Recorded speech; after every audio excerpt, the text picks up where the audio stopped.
Assalamualaikum warahmatullahi wabarakatuh. Selamat siang sahabat Ibu Mukti. Ketemu lagi di program Apa Kabar Bekasi bersama saya Iyasha Nur Fauzia. Dan tentunya di samping saya kalau di Apa Kabar Bekasi itu gak mungkin sendiri ya. Karena di siang hari ini di samping saya udah ada Bapak Haji Asnawi ya, selaku Kepala Kantor Kementerian Agama Kabupaten Bekasi. Selamat siang Bapak. Selamat siang, apa kabar? Alhamdulillah baik Bapak. Bapak gimana kabarnya Pak? Alhamdulillah. Sehat ya? Alhamdulillah Pak, sehat ya. Udah gini sehat banget tapi dia Pak.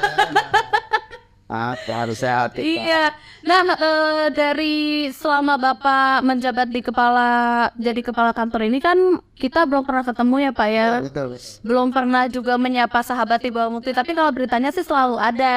Cuman kalau ketemu kayak gini dengan durasi yang cukup lama baru seperti ini ya Pak ya. Maka dari itu sahabat Ibu Mukti jangan lupa saksikan terus Ibu Mukti TV dan juga kalian bisa streaming di situ, di Instagramnya juga, sosial medianya kita di Kemenag maupun di Ibu Mukti TV sendiri ya Pak ya, karena di Kemenag juga Instagramnya aktif banget ya Pak ya untuk memberikan informasi pelayanan kepada masyarakat yang ada di Kabupaten Bekasi tentunya. Nah, terkait dengan Kementerian Agama gitu ya sahabat Ibu Mukti, di sini kan kita udah 2023 ya Pak ya. Betul. Mungkin ada program-program baru yang masyarakat Kabupaten Bekasi belum tahu gitu ya Pak ya. Nah mungkin boleh dong dari Bapak sendiri langsung aja, ada program apa aja sih yang sekarang itu menjadi prioritas dari Kementerian Agama Kabupaten Bekasi? Ya, terima kasih. Saya bersyukur nih bisa mengikuti kegiatan wawancara ya. Tim dari Ibu Mukti. Iya. Nanti ada TV dan radionya ya.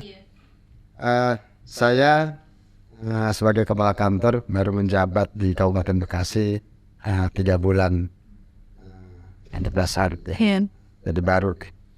Kemudian kalau tadi ditanyakan sama Ica ini ya, kira-kira program-program apa saja yang dijalankan oleh Kementerian Agama ya, yang perlu diketahui oleh masyarakat.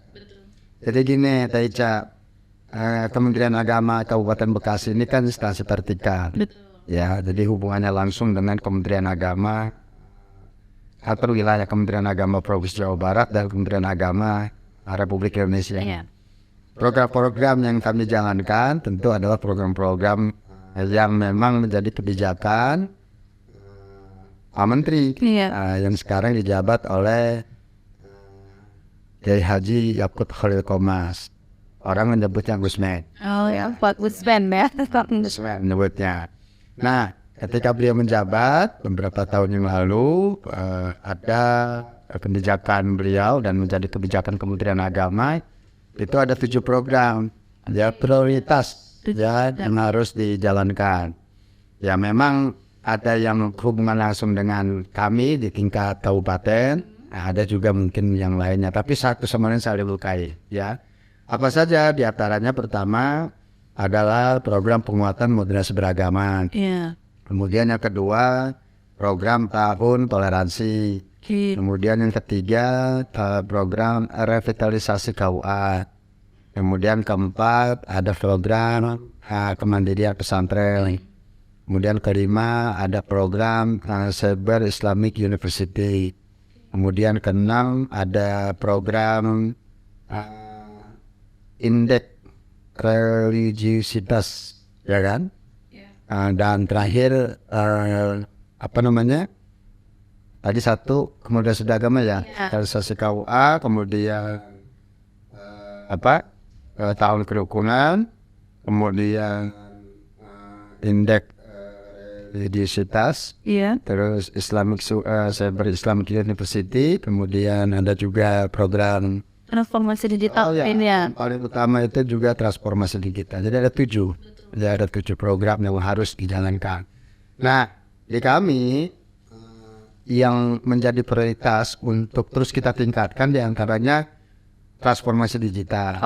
Nah, ini hal yang sangat penting karena memang zamannya juga sudah beda sekarang. Betul. Dengan transformasi digital diharapkan pelayanan di kantor Kementerian Agama Kabupaten Bekasi ini semakin mudah. Ya, apalagi kalau kita lihat begitu luasnya wilayah Kabupaten Bekasi, dan begitu majemuknya masyarakat Kabupaten Bekasi.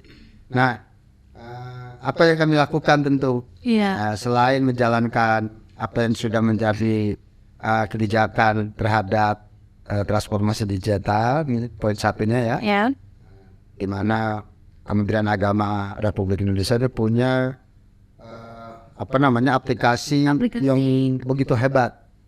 Namanya aplikasi Pusaka Super App. Wah, keren kan? Iya.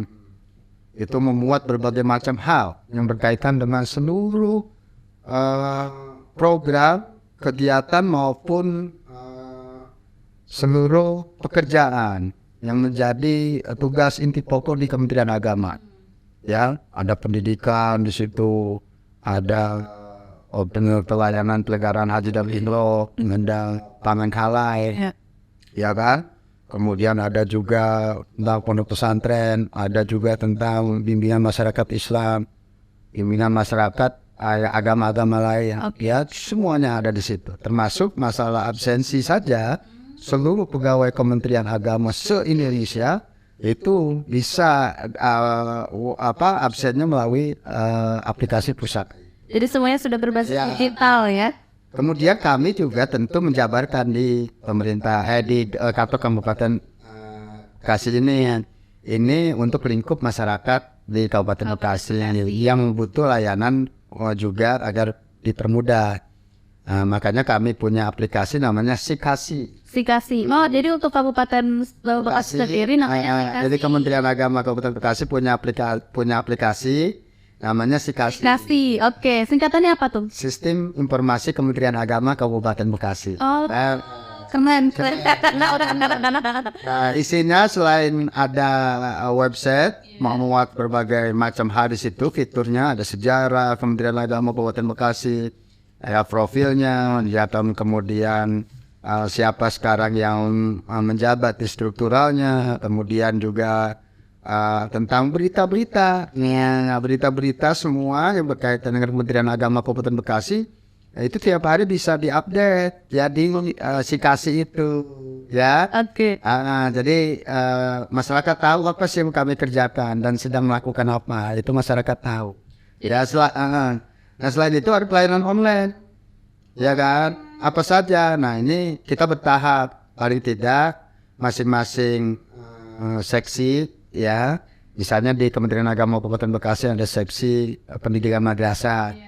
Nah, ada orang mau pindah sekolah ya, anak mau pindah sekolah, itu kan harus mengajukan surat. Coba kalau dari paling jauh mari nah, melalui aplikasi Sikasi nanti dia bisa mengupload ya, kemudian tinggal menunggu mungkin detik itu juga, jam itu juga jawaban rekomendasi untuk pindah sekolah. Itu salah satunya ya. Nah, ini jadi transformasi digital ini terus kita lakukan pembenahan. Di samping tentu ya kan yang sudah berjalan di berbagai sisi yang tadi dilakukan di aplikasi Pusaka seperti SIMKA ya kan, sistem informasi pelayanan nikah. Jadi orang daftar nikah itu melalui SIMKA di KUA, tetapi masuk juga di Pusaka tadi. Ya, kemudian juga haji ya kan. Nah, haji itu namanya Sispohat ya. Jadi semua datanya orang mau berangkat haji nanti tinggal klik Pusaka itu, daftar melalui online bisa sekarang. Jadi nggak perlu datang ke kantor juga bisa juga.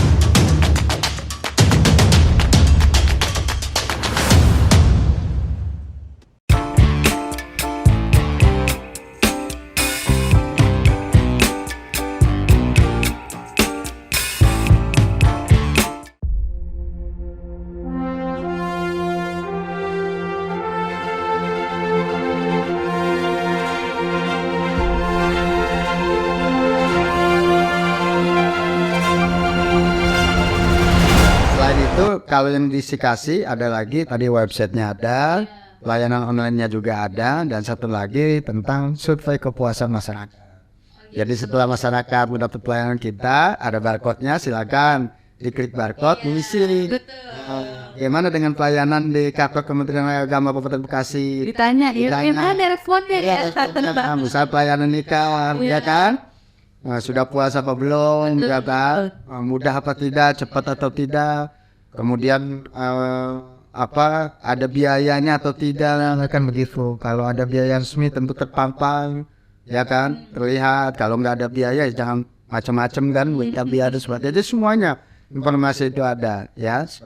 Jadi kalau misalkan ada yang macam-macam bisa laporan ke situ ya? Ya bisa itu karena di situ juga ada laporan Kritik dan saran mungkin ya? bukan pengaduan masyarakat. Ada, Jadi di fiturnya ada Dumas juga, ya seperti itu. Nah, ini semua kami lakukan tentu dalam rangka memberikan jawaban kepada masyarakat bahwa Kementerian Agama, ya Kabupaten Bekasi, dia bertekad untuk melayani masyarakat ini dengan baik, ya mudah, cepat, transparan, ya kan akuntabel, ya. Bahkan saya punya jargonnya Kementerian Agama Kabupaten Bekasi keren abis. Keren abis. Iya, keren abis itu singkatan. Singkatan apa? Ya, K-nya itu kerja. Kerja. Ya, E-nya efektif. Kerja itu harus efektif. Sekarang ini nggak boleh saling mengandalkan. Betul. Ya kan? Sesuai tupoksinya. Iya. Terus kerja ramah. Ramah. R-nya itu ramah. Iya. Yang nggak boleh masyarakat datang mau dilayani juta mana-mana dan seterusnya. Sebaik mungkin ya pelayanannya itu harus betul-betul ramah. Betul. Ya kan? Terus efisien. Jadi selain efektif juga efisien. Ya kan? Jadi lebih pendekatannya kepada pelayanan yang betul-betul antara yang dilayani dengan melayani tidak ada jarak. Betul. Supaya tahu transparan. Kemudian N-nya nyata. Ya, jadi kerjanya harus nyata. Betul. Ya, tidak boleh ada pekerjaan kemudian dibiarkan begitu saja akhirnya menumpuk, ya. Nah, habis itu berarti bahasa Betawi itu kalau Bekasi ya, mohon maaf saya ambil pakai itu berarti selesai. Jadi pekerjaan harus selesai kan. Ada juga habis itu aku bisa. Jadi semua pelayanan yang dibebankan oleh negara kepada pegawai atau Kementerian Agama Kabupaten Bekasi, ketika dia sudah diberikan beban pekerjaan, tidak ada yang tidak bisa. Iya gitu. Makanya disebut keren abis. Keren abis. Jadi pelayanan di Kementerian Agama itu harus cepat, efisien dan selesai gitu. Ya selesai begitu. Betul. Ya, nah ini menjawab tantangan generasi sekarang yang memang sudah memasuki generasi digital. Itu program utama transformasi digital. Yang kedua penguatan moderasi beragama. Nah, iya. Ini sangat penting sekali. Jadi penguatan moderasi beragama begini. Ini sekarang ini kan kita temukan masyarakat ketika masyarakat beragama lah tentunya. Iya. Ketika dia sudah mendalami hal-hal yang berkaitan dengan agama. Nah, kita minta lah, ya kan, supaya nilai-nilai agama yang dia punya itu betul-betul dapat dirasakan dan bermanfaat juga, tidak hanya dirinya tapi dengan orang lain juga. Oke. Ya, Iya. itu satu. Yang kedua, ya kan, ketika kita hidup, ya umat beragama ini hidup di dalam satu wilayah di mana berdampingan dengan umat agama lain, ya satu sama lain sudah saling menghormat, saling menghargai, ya kan, seperti itu. Dan yang ketiga, juga jangan sampai ketika dia beragama merasa dia yang paling benar. Orang itu nggak boleh gitu kan. Karena kan urusan agama tentu kalau ke pribadinya urusannya dengan Tuhan, tapi praktek kesehariannya itu kan tentu ya yang dihadapi adalah dengan makhluk-makhluk lainnya termasuk. Nah sekarang kan orang merasa beragamanya paling benar, yang lain nggak benar, benar. Nah itu yang nggak boleh. Nah disinilah perlu kita jelaskan ya kepada masyarakat, dan itu salah satu program kami di Kementerian Agama ya, supaya masyarakat cenderung mempraktekkan nilai-nilai ajaran agamanya itu betul-betul berada di tengah-tengah, tidak terlalu ke kiri dan tidak terlalu ke kanan. Saya sering mencontohkan misalnya ada sifat kikir. Iya. Kikir itu kan baik apa enggak? Jelek dong. Jelek. Iya. Ya kan? Ya kan? Nah lawannya kikir kan apa? Apa yang kikir? Ya tentu dia apa namanya berbagi kan. Betul. Tapi kalau berbaginya berlebihan juga, yang namanya boros, baik apa enggak? Jelek. Yang jelek. Nah berada di tengah-tengah yang baik. Ya kan, jadi tidak boleh kikir dan tidak juga boleh berlebihan atau boros itu. Iya. Nah itu yang perlu dilakukan ya seperti itu. Memang tidak mudah memberikan pemahaman seperti itu ya. Iya. Nah tapi kita harus lakukan karena ini juga menjadi program pemerintah. Program kami di Kementerian Agama. Kemudian yang ketiga tentang tahun kerukunan. Nah, ini sudah dicanangkan tahun ini 2022 kemarin. Oke. Dan itu terus kita jalankan. Kenapa? Apalagi sekarang masyarakat Bekasi, ya masyarakatnya kan majemuk, Betul. ya kan? Saya menyebutnya Kabupaten Bekasi ini miniaturnya Indonesia, ya kan? Karena banyak masyarakat yang datang ke sini Tidak kan? Ya, kita nggak coba ya, dan artinya ketika sudah jadi pendatang ya nggak boleh juga kita katakan saya pribumi. Nah itu Karena dia. kita masih berada di negara kesatuan. Iya, betul. Ya, kan? Betul, Pak. Nah, ketika kita berada di Kabupaten Bekasi yang wilayahnya luas, kemudian majemuk itu tadi dari sisi orang mana saja sekarang kan ada di Kabupaten Bekasi. Betul. Ya kan, orang Aceh ada, orang Medan ada, kan orang Padang ada, orang Palembang ada kan gitu kan. Orang Lampung ada, orang Riau ada kan gitu. Madura ada, Surabaya ada kan. Iya, di Ya, berbagai Jogja, suku dan budaya ya, Pak. termasuk Indonesia bagian timur juga, semuanya ada di sini kan. Iya. Nah, satu sama lain ya, ini dari sisi kenegaraan, kebangsaan kita harus hormati, ya kan? Ya penduduk asli misalnya di sini Betawi dan Sunda ya harus bergaul bergumul, karena orang Sunda juga mungkin ada juga sekarang di Aceh, ada juga di Medan, ada juga di Padang dan seterusnya. Makanya kalau berdamai kan jadinya nyaman ya, Pak. Nama. Oh, yang penting sudah nama saling nitipkan ya, Pak.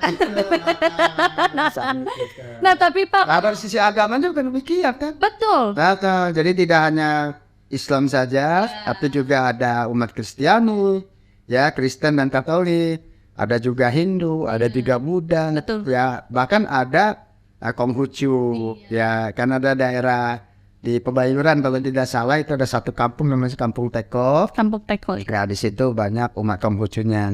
Nah ini juga kita sedang memberikan penguatan terhadap konsep kerukunan di wilayah tersebut. Dan alhamdulillah bisa berjalan dengan baik. Dan masyarakat itu saling menghormati. Iya, saling menghormati, saling bertoleransi ya, Pak ya. Nah ini yang kita ingat. Dengan kerukunan itu kan artinya insya Allah ke depan pembangunan apapun yang dilakukan oleh pemerintah dalam hal ini Pak Bupati dengan jajarannya kan, pemerintah daerah, kemudian Forkopimda dalam hal ini mungkin DPRD, kemudian kepolisian, TNI, kejaksaan, pengadilan, ya kan? Iya, Kalau rukun semua juga insya Allah akan enak kan? betul. Ya kan? Nah, ini yang kita harapkan.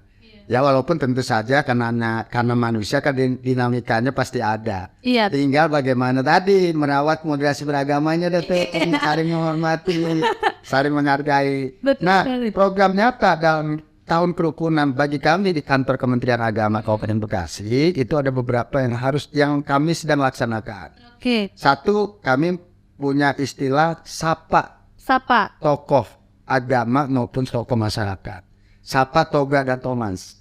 Jadi gimana tuh, Pak? Nah, kami jajaran Kementerian Agama datengin tuh para tokoh-tokoh Para agama, tokoh agama. para kiai, ustadz atau tokoh masyarakat orang-orang yang hebat lah di masyarakat Kabupaten Bekasi kan banyak tentu orang-orang tua Tokoh kita yang dituakan. yang dituakan maupun yang muda tapi berumur. Iya. Ya kan banyak kan? Iya. Tentu tokoh-tokoh hebat ya kan.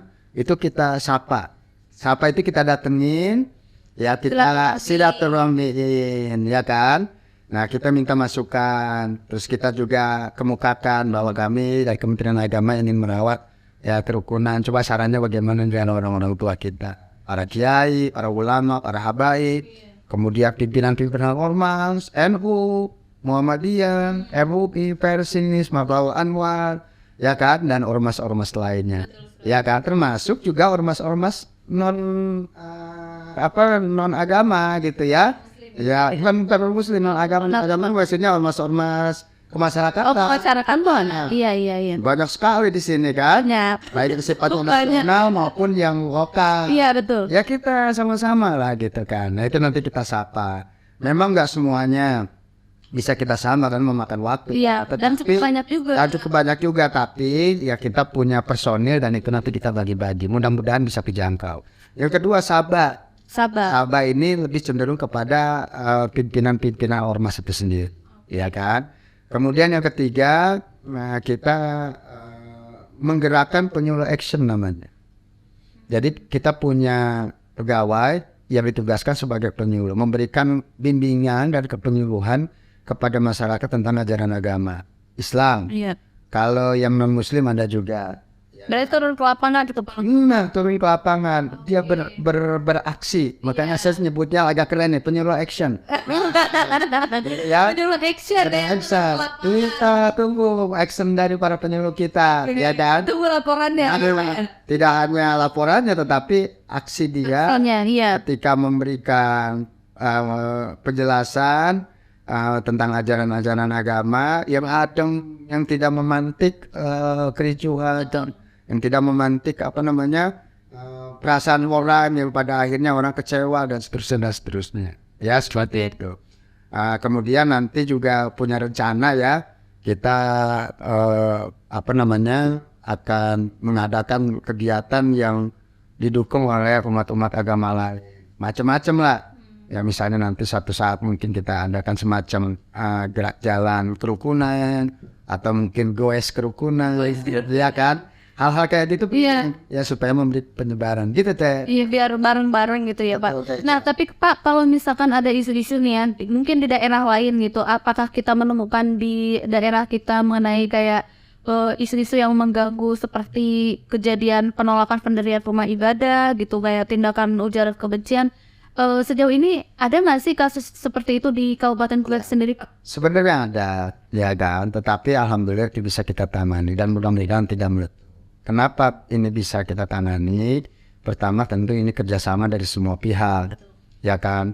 Pertama dari tokoh masyarakat yang ada di situ, ya kan. Yang kedua tentu dari orang-orang yang punya kepentingan, ya atau yang berkeinginan, ya satu sisi ingin mendirikan rumah ibadah, tapi di sisi lain mungkin yang menolaknya dengan alasan tertentu misalnya. Nah kami kan punya pedoman, ya kan, SKB 2 Menteri nomor 9 dan nomor 8, ya kan, itu jelas aturan mainnya. Nah itu yang kita kedepankan. Kemudian kita adakan asas musyawarah, ya kan, supaya satu sama lain tidak tersinggung. Nah letupan ini mudah-mudahan bisa mereda, ya, kalaupun ada, dan mudah-mudahan tidak ada. Dan sampai saat ini ya alhamdulillah masih bisa kita tangani. Masih aman-aman aja ya. Kan sebenarnya begini, pendiri rumah ibadah ya tentu tidak, aturan mainnya kan tidak hanya karena di sini mayoritas Muslim, ya tetap kami juga ya ketika ada pendirian rumah ibadah berupa masjid, musola, ya aturan mainnya tetap harus Sesuai dengan ya. Juga agama lain sama gitu kan. Nah sehingga tidak ada ini mayoritas kemudian dipermudah, tidak. Semua pelayanan bagi kami sebenarnya sama. Betul sekali. Ya kan. Oh ya, ada di beberapa program itu, ya itu nggak semuanya bisa kita laksanakan. Ada 7 itu kan. Iya. Nah itu tadi 2 sudah. Kemudian yang satu lagi ini tentang revitalisasi KUA. Ya kan. Ini ada KUA yang sudah kita laksanakan program revitalisasinya, yaitu Kecamatan Setu. Program apa tuh Pak?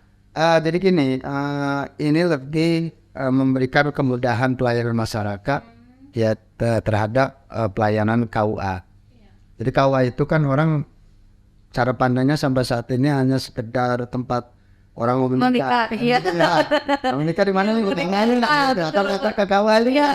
Padahal KUA itu punya 9 item tugas dan fungsinya yang harus dikerjakan. Bahkan sekarang nambah ada 11 tambah 2 lagi, ya kan? Oke. Ya di antaranya ada kegiatan penyuluhan dan bimbingan haji, Haji. ya kan? Kemudian ada juga tentang pelaksanaan kegiatan perwakafan, Wakaf. ya kemudian zakat dan seterusnya dan seterusnya. Nah ini dengan adanya revitalisasi pola pelayanan KUA harus kita lebih tingkatkan lagi, ya kan? Tapi kalau untuk kan tadi kembali ke yang digital itu, kalau untuk pengajuan menikah itu masih bisa pakai aplikasi yang itu Di pusaka, di pusat supaya kita bisa, ya kan? Sangat bisa itu. Jadi nggak perlu ke sini ya Pak ya? Ya nanti bisa melalui online itu. Oke. Ya tinggal nanti laporan berkasnya, ya mau diupload silakan atau mau datang ke KUA. Kan sebab nanti kalau sudah masuk ada undangan untuk mengikuti kegiatan bimbingan perkawinan atau khusus calon pengantin sejati. Iya. Terus Ya, jadi ada pengetahuan secara sederhana lah kepada calon-calon pengantin dalam rangka membina rumah tangga hari ini dan seterusnya kan gitu ya. Iya, betul. Supaya rumah tangga yang diharapkan sakinah, mawaddah, warahmah. Jadi makanya nanti di Susatin itu selain diberikan pengetahuan tentang apa sih yang disebut dengan perkawinan, pernikahan, terus tata cara mengelola rumah tangga, tata cara menangani konflik rumah tangga, ya kan, termasuk manajemen keuangan rumah tangga juga diajarkan itu, gitu ya, supaya bersikap lebih dewasa dan rumah tangga itu betul-betul menjadikan orang itu jadi nyaman ketika dia melaksanakan rumah tangga. Nah, kita kan lagi membahas mengenai KUA nih Pak. Terus berita yang lagi hangat itu di beberapa daerah lain ada dispensasi nikah. Bapak baca nggak beritanya? Yang anak-anak sekolah nikah ya Pak ya? Ada banyak beberapa kejadian kasus di luar sana. Itu kayak gimana sih Pak kasusnya? Apakah menikah itu peraturan nikahnya? Iya. Jadi ada undang-undang perkawinan. Di undang-undang perkawinan itu batas umur yang boleh mendaftar menikah kalau di undang-undang nomor 1 tahun 74 itu kan usia 19 tahun minimal ya bagi laki-laki, perempuan 16 tahun. Nah sekarang sudah berubah ya kan, jadi laki dan perempuan itu 19 tahun ya kan, kurang dari 19 tahun ya itu harus ada izin dari pengadilan. Ya kan, namanya tadi itu dispensasi nikah. Dispensasi nikah ya. Ya kan. Nah, kemudian ada umur 21, kurang 21 tahun itu harus ada izin orang tua. Gitu. Nah, dispensasi nikah juga berkaitan dengan ketika dia mendaftar nikah kurang dari 10 hari kerja. Kan mendaftar nikah harus 10 hari kerja. Nah, kalau kurang dari 10 hari kerja, ya maka harus ada dispensasi nikah dari camat ya, di wilayah kecamatan. Ya seperti itu. Nah mungkin yang dimaksud dengan dispensasi nikah yang pada kurang umur itu. Iya, masih semua Karena ada sesuatu hal. Iya pasti ada. Ada sesuatu hal maka itu harus ada izin pengadilan. Izin pengadilan double. Pengadilan agama ya. Iya Pak. Pengadilan agama. Kalau non muslim nanti ada pengadilan. Iya, oke. Seperti itu. Nah Pak, selanjutnya mengenai program dari Kementerian Agama sendiri yang pengen saya tahu gitu ya Pak ya. Nah dari penjabaran itu semua tadi memang saya nih secara pribadi sebagai kepala kantor Kementerian Agama begitu masuk di Kabupaten Bekasi langsung saya bergerak. Apa yang kira-kira sangat penting untuk kita lakukan? Untuk langsung di-push ya? Push. Memang nggak semua bisa ya. Iya. Karena program rutin kan harus tetap berjalan. Iya. Kayak haji itu kan harus tetap berjalan. Iya betul. Pernikahan harus tetap berjalan pelayanannya. Nah. Tapi harus ada yang menjadi penguatan di situ. Sehingga keberhasilan program di Kementerian Agama bisa sangat dirasakan oleh masyarakat. Apa? Saya ada 3 hal. Apa aja? Yang pertama tadi, ya kan? Jadi peningkatan pelayanan melalui aplikasi itu sehingga masyarakat mudah nanti. Ya, memang ini sedang dirancang terus, ya kan? Karena apa? Ya kami keterbatasan personil lah gitu kan. Tetapi alhamdulillah bisa bergerak, ya kan? Nah, melalui pelayanan terpadu satu pintu. Ya, Oh, PTSP ya? PTSP nanti ada online, ada offline, kan seperti itu. Kadang-kala ada orang yang nggak puas juga secara online. Tapi itu masih bisa dilayani kan Pak kalau misalkan ada orang Offline masih bisa, sangat bisa. kalau itu ada orang yang belum tahu ternyata ada aplikasi ternyata dia datang Betul. Banten masih bisa ya. Sangat bisa, sangat bisa. Ya. Yang kedua, kami punya program peningkatan kualitas mutu pendidikan madrasah. Oke, iya. Ya, jadi siswa keluaran madrasah itu ya nggak kalah saing dengan siswa-siswa keluaran sekolah umum, Iya. ya kan? Tapi di samping peningkatan mutu kualitas keluaran siswa, ya dari berbagai tingkatan, juga peningkatan talenta-talenta kualitas pribadi anak itu. Betul. Anak itu punya talenta apa? Kalau dia talentanya bermusik, misalnya, maka diasah. Iya. Kan gitu. Jadi kepala-kepala madrasah dan guru-guru pembimbing harus tahu potensi kelebihan yang ada pada siswa itu, ya kan? Iya. Seperti itu. Kalau dia kelebihannya misalnya dalam bidang penelitian, maka dikembangkan, ya. Cuma memang kami lebih cenderung kepada peningkatan kualitas selain keluaran tadi ya hasilnya buat siswa-siswi yang punya prestasi lain. Itu lebih cenderung kepada peningkatan kualitas di bidang keilmuan atau sains, ya kan? Itu yang kita genjot sekarang. Caranya, kami sudah bikin pokja-pokja di setiap madrasah. Terus pokja-pokja itu membuat grand design, blueprintnya, kemudian nanti berapa siswa yang menjadi targetnya, kemudian ketika tidak menggabung pelajaran, kapan dia harus laksanakannya, terus guru-guru pembimbingnya siapa saja, kemudian ada konsultannya atau tidak, sehingga betul-betul anak itu hebat di segala bidang gitu. Nah ini yang terakhir, nah ini juga kami di Kementerian Agama punya aset-aset wakaf, di mana aset-aset wakaf itu hasil dari pemberian para masyarakat, ya kan, orang-orang tua kita, tokoh-tokoh kita misalnya atau siapapun ya punya kelebihan harta kemudian diwakafkan. Nah itu harus tercatat di KUA, ya kan? Oke. Nah itu kan sudah tercatat lama gitu, ya. Nah, ternyata nazirnya orang yang mengurusi wakaf itu misalnya meninggal atau masanya sudah habis karena kan ada pemberlakuan masa. Iya. Nah itu jangan sampai dibiarkan, gitu. Jadi harus kita perbaharui.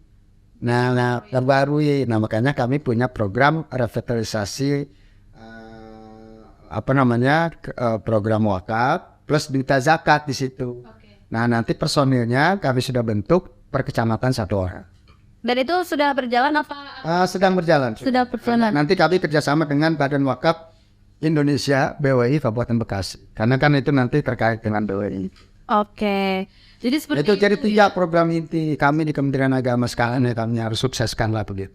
Tentu di samping yang utama juga dari program dari Gusmen, Pak Menteri yang 7 prioritas program itu tadi. Iya. Tadi salah satunya yang saya sudah maka. Tapi ada beberapa yang memang harus dipusnya Dia pusat lebih kencang lagi. lebih kencang lagi gitu ya Pak ya. Karena itu kan tentu sangat terasa kepada masyarakat. Iya, karena itu program yang akan terus berjalan ya Pak. Iya.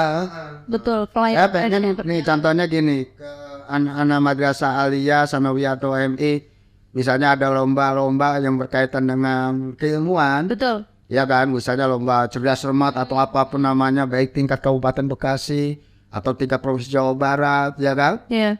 Itu kalau kemarin-kemarin misalnya ada yang kurang juaranya, sekarang mau jadi juara. Nah, begitu. Ya kan? Betul. Jadi harus makin berani, harus keren habis gitu. Karena banyak di luar sana mungkin ada yang belum tahu kalau misalkan sekolah madrasah tuh cuman sekolah agama mulu. Padahal saya juga lulusan madrasah. Saya lulusan madrasah juga. Gak lulus soal agama, itu ada sains juga kebanyakan Pak ya. Kalau di saya di Sukabumi ke bahasa sih Pak dulu. Iya. Ke Jepang, gitu. Sekarang kan madrasah kita ada istilah madrasah riset, kan? Kemudian ada madrasah literasi, ya kan? Iya betul.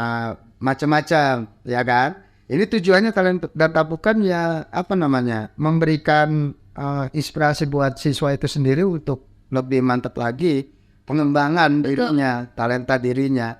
Dan sekarang jangan dipandang sebelah mata, banyak lulusan madrasah itu yang diterima di perguruan tinggi negeri.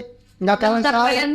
Iya, ada yang di UI, UGM, ada yang di ITB, ada di Undip, ada yang di Pajajaran. Kalau di UIN tentu sangat banyak lah madrasah, ya kan? Seperti itu.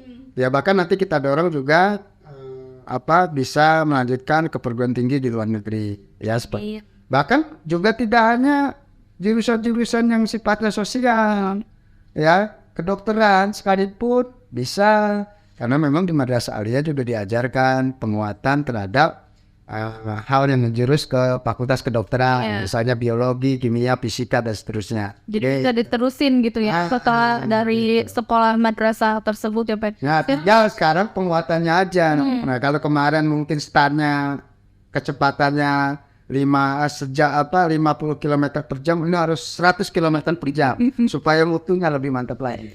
Itu tentunya Bapak udah gaungkan ke setiap madrasah sudah. Kepala sekolah madrasah. Udah kita rapatkan, udah kita canangkan dan kita bikin program. Biar keren abis sesuai dengan tagline-nya Bapak.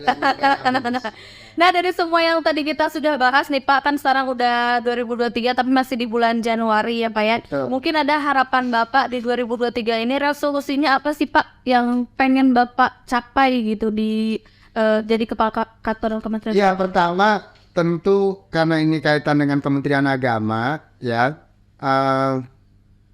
masyarakat Kabupaten Bekasi bisa lebih mendalami masalah agama ini lebih makan lagi, kemudian kedekatannya juga kepada Tuhan lebih mantap lagi, dan bisa dijawantahkan lah dalam kehidupannya dengan masyarakat. Itu tadi nanti masuk kepada moderasi beragama. Itu penyiaran kita. Nah, dari moderasi beragama nanti akan muncul kerukunan umat beragama, kan gitu. Nah, itu yang kami cita-citakan. Kami nggak mau di Kabupaten Bekasi, mudah-mudahan ya kita berdoa ada letupan-letupan terkait dengan masalah agama, ada seterusnya.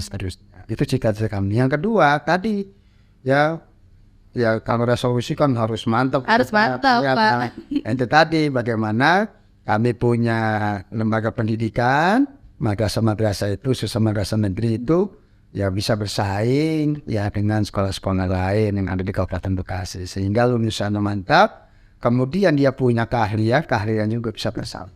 Oke. Terima kasih banyak Bapak sudah meluangkan waktunya selama 1 jam ya. Sukses. Jadi kita berharap aja dan berdoa supaya kita itu bisa terus menginformasikan kepada sahabat Imam Mukti warga Kabupaten Bekasi agar bisa tahu gitu apa aja sih program biar selalu update gitu ya. Dan juga kan Instagramnya Kemendat selalu aktif ya. Instagram ya, namanya semua ada, YouTube ada. YouTube ada juga. Iya, YouTube ada. Tadi website ya, sikasinya ada, udah pasti itu ya. Itu bisa diakses di bisa diakses. Di download. Ya, nanti YouTube ada, kemudian Instagram ada, Facebook ada, Twitter juga ada. Mempermudah. Pokoknya semua media sosial Kementerian Agama Kabupaten Bekasi ada. Kan kereta api. Kementerian Agama sudah mengikuti era digital sahabat jangan. Karena memang tuntutan dari Gusman ini. Iya. Dari Pak Menteri kita ya kan harus lari ya kita. Harus lari. Bapak nanti ditunggu yang buat gebrakan-gebrakan Siap. Nanti kalau ada program baru ya Pak ya? Iya siap, nanti kalau ada program baru nanti saya informasikan, saya kabarkan. Betul, nanti kita kabarkan juga. Bahkan bisa kerjasama dengan website kami, jadi berbagai informasi berita saling. Nah, boleh Pak, boleh sekali ya. Bagaimana Pak Nanang mungkin nanti menghubungi saya. Oke deh sahabat Wibawa Mukti, terima kasih yang udah pada nonton, dan jangan lupa juga di subscribe channel YouTube-nya Wibawa Mukti TV, dan kalian juga bisa mampir ke website serta akun sosial medianya dari Kemenag Kabupaten Bekasi. Sahabat Wibawa Mukti, sekali lagi terima kasih banyak. Sama-sama Teca. Amin. Dan buat sahabat Wibawa Mukti, akhir kata dari kita berdua, wassalamualaikum warahmatullahi wabarakatuh. Waalaikumsalam warahmatullahi wabarakatuh. Sukses semua. Amin.